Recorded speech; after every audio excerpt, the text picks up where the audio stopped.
Well, if Satan can't stop a church by attacking it from the outside, a good direct frontal attack,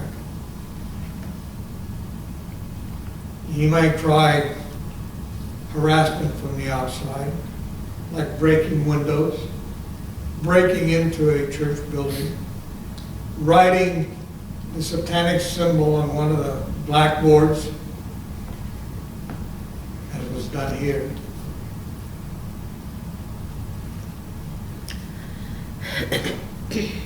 He'll attack it from the inside. He'll be subtle. A criticism, a critical comment is probably overheard. Jealousy over something not really important. Let's go back to the oversized slice of ham. When there is murmuring, the devil and his minions will smile. Ken Taylor wrote a series of books, small books. One of them titled Romans for the Family Hour. In it he tells a story.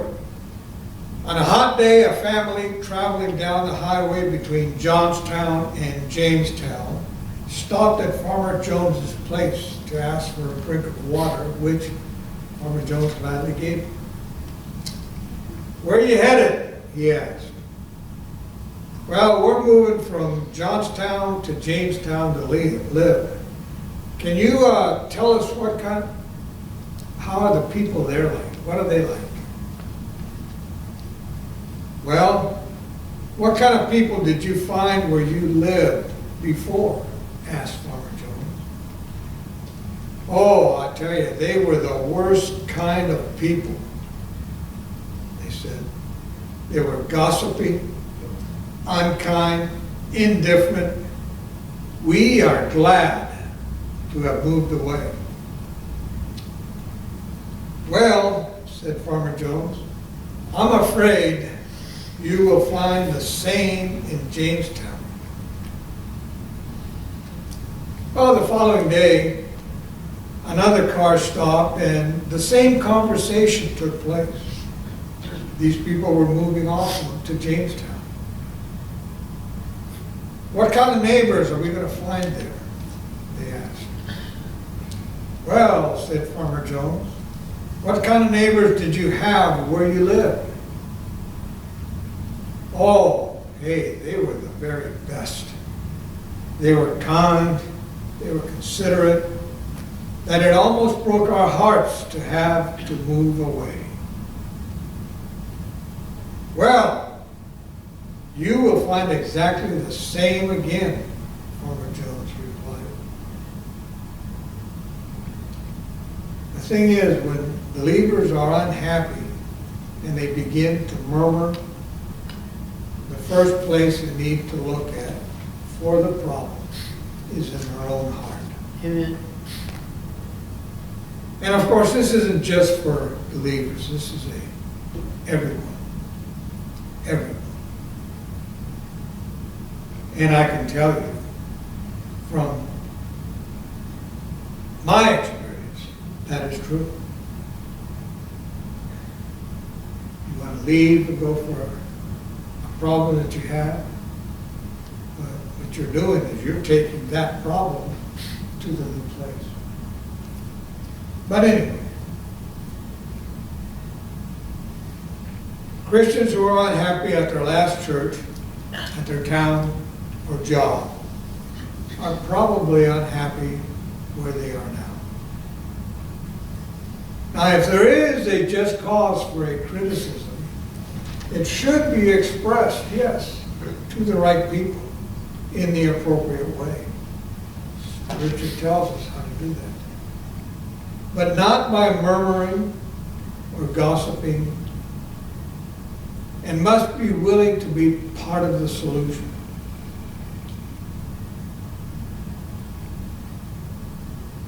Now hear me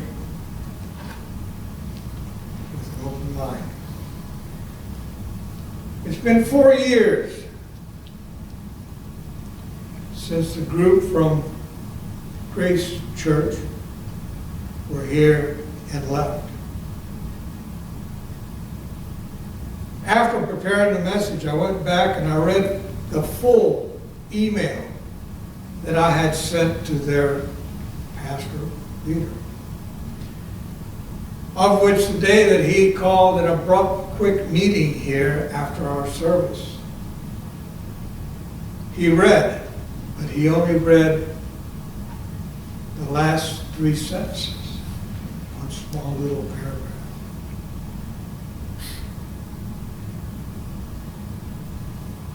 I have it in my office, printed out. A courtesy copy was sent to another senior member here at that time. But I saw clearly that Satan's minions were utilizing the same strategy, tactic of sowing a spirit of murmuring and gossip among God's people in the hope of setting believers against each other. I won't put this on public. But between you and I became very upset when one was criticizing the women in this church and called them non-Christians. Well,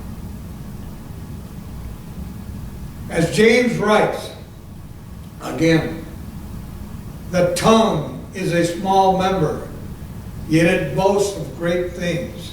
So how great a forest is set ablaze by such a small fire. The tongue is set among our members, staining the whole body.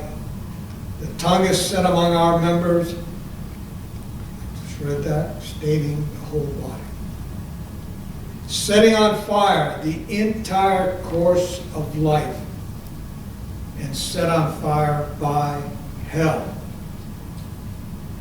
The tongue, it is a restless evil, full of deadly poison. James chapter 3, verses 5 through 9. And all this began even in the early church. And if you read your church history, look at all that has happened from the early church to the denominations, to the heresies, to the splitting of churches,